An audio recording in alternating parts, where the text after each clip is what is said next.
Welcome to a live broadcast. I wanted to do something a little fun today. My name is Jamie Irvin. I'm the host of the Heavy Duty Parts Report. And my team sent me an email today with a link, and they wanted me to do a blind reaction to this article and give us a chance to do something a little different. Today is December 21st, 2022. So, what is the subject that we're going to talk about? Okay, well, let's open the email.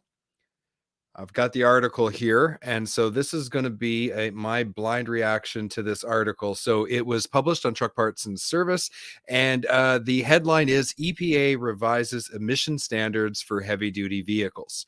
All right, so the first byline just says the Environmental Protection Agency announced Tuesday the first new emissions guidelines for heavy-duty vehicles in more than 20 years. The new guidelines would cut nitrogen oxide emissions by 48% by 2045 and take effect with the 2027 year model. Okay, so we've known for a long time that there was a change coming in 2027, but we didn't know exactly what it was. Now, if I remember correctly, there was a couple numbers and proposals that have been batted around, and I think it's a lot higher than that. So if I remember correctly, one proposal was that we would reduce NOx by 90% of what's left. Because remember, the 20 years ago that they're talking about dropped NOx 90% back then. So now we're saying, okay, yeah, 90%. I think the other one was 75%, if I remember correctly. So 48%, that's quite a bit lower.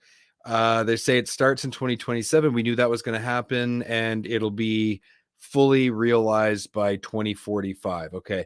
So in the article, there is a quote here by EPA Administrator Michael S. Reagan.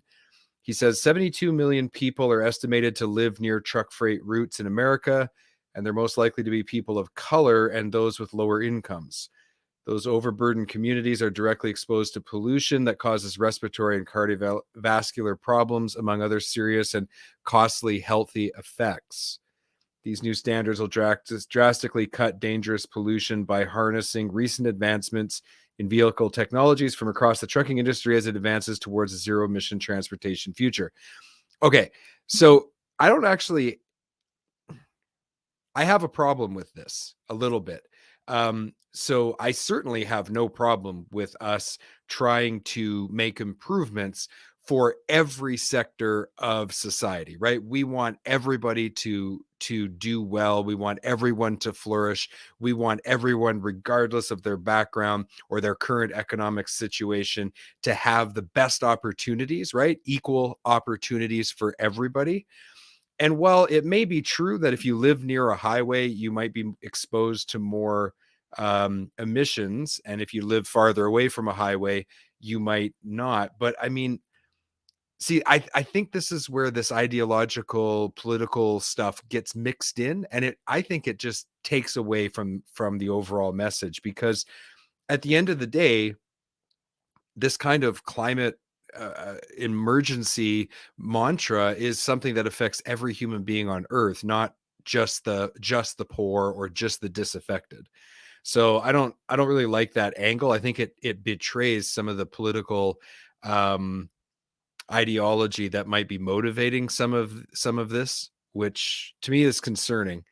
Okay, so going on with the article. Yeah, okay, that's right. I was right. So the EPA had considered two proposals. One was 90% by 2031. The other one was 75% by 2027. And this adopted rule isn't as strict as either of those.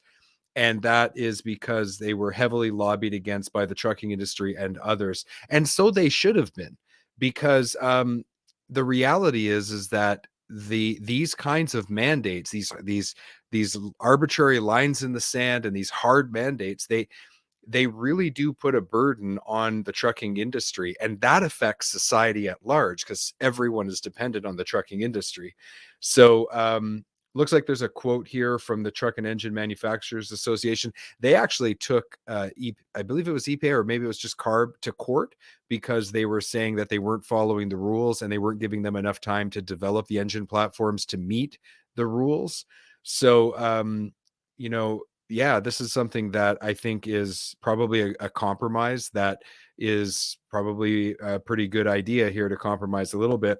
The American Truck Dealer ATD warned that these new regulations could bring higher costs to American consumers. That's the thing. Anything that affects the trucking industry affects everyday consumers and everyday people because we're all related on, we all rely rather on the trucking industry so heavily. So there's a quote here.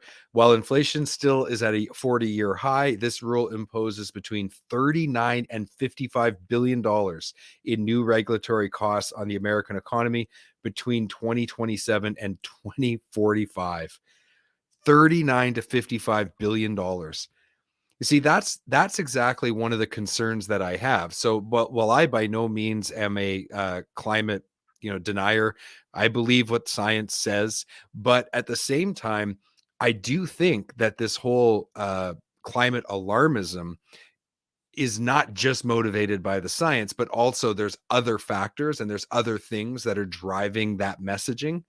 And what I've been concerned about is, and we've talked about this on our radio show, Mind Your Trucking Business, with James Rogers and Tom Kelly. We've talked about how we have to be very careful that while we try to fix one problem, like the climate issue, we don't on the other side of that coin create other disasters that could be just as devastating to the very people we're trying to help, primarily the poor and disaffected. So yeah, like to put this fine, who pays that bill, right? Well, taxpayers do. So that's just going to go to the debt. That drives inflation even more. All right. So the trucking industry has already prioritized healthier communities by deploying newer, cleaner, and safer uh, CMVs. This was from Senator Joni Ernst, a Republican from Iowa, and 16 other senators. They say option one would place that priority at risk, along with thousands of well-paying jobs in Iowa and across the nation. And the ATD argues that modern trucks are cleaner than older models and that this ruling will only result in more expensive trucks that will keep older, more dirty trucks on the road longer. See, that's the thing, right? I once heard Robert Kiyosaki, the Rich Dad Poor Dad guy. He said there's everybody says there's two sides to a coin. There's actually three. So there's one side of the coin, the other side, and then there's the edge. And what we want to do is we want to try to be on the edge, right? We want to try to balance chaos and order. And if we're not careful, the decisions that we make, that we legislate, that we mandate, they have the potential to solve one problem, but create 10 more. And so we really need to make sure that we think that through. So yeah, there is a lot in this article. Wow, Navistar weighed in, Dalmer weighed in. The AP, okay, let's talk about this is interesting. Additional nitrous oxide limitations. So the ruling also extends warranties from 100,000 miles to 450,000 miles, and the useful life of heavy duty vehicles from 435,000 miles to 650,000 miles. The EPA's decision is the first step in the agency's Clean Trucks Plan, a series of regulations over the next 3 years to reduce pollution from trucks and buses and advance a transition to zero emissions. The EPA will release proposed Phase 3 greenhouse gas standards for heavy-duty vehicles in 2023. It's also considering 3 pending waiver requests from California, which wants more stringent rules and a more rapid phase-out of diesel engines.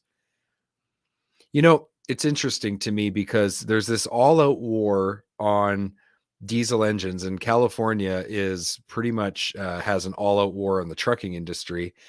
And yet there's just so much more to the story than just eliminating ICE, which is internal combustion engines, and going with a so-called zero emission electric vehicle.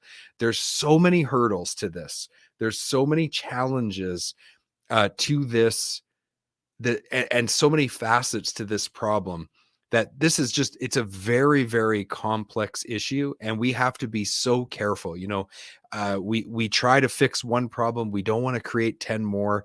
The necessity of a multi-factor analysis, you know, methodology here has never been more important, because of course the stakes are really high.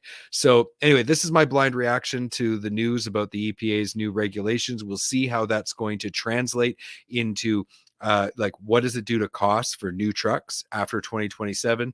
What does it do to operational costs? How is it going to affect fleets? How is it going to affect owner operators? What are we going to do with older trucks? Are they just going to one day say, no more use of those older trucks?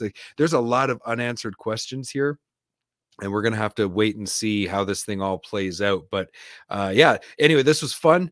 A blind reaction to an article. If you like this kind of thing, comment on it, message me on LinkedIn, message me on YouTube, head over to heavydutypartsreport.com, check out the podcast, and stay in touch. If you want us to do more of this kind of content, then let us know and we will be happy to do it. All right. Well, this brings our live broadcast from December 21st, 2022 to an end. You have a great day.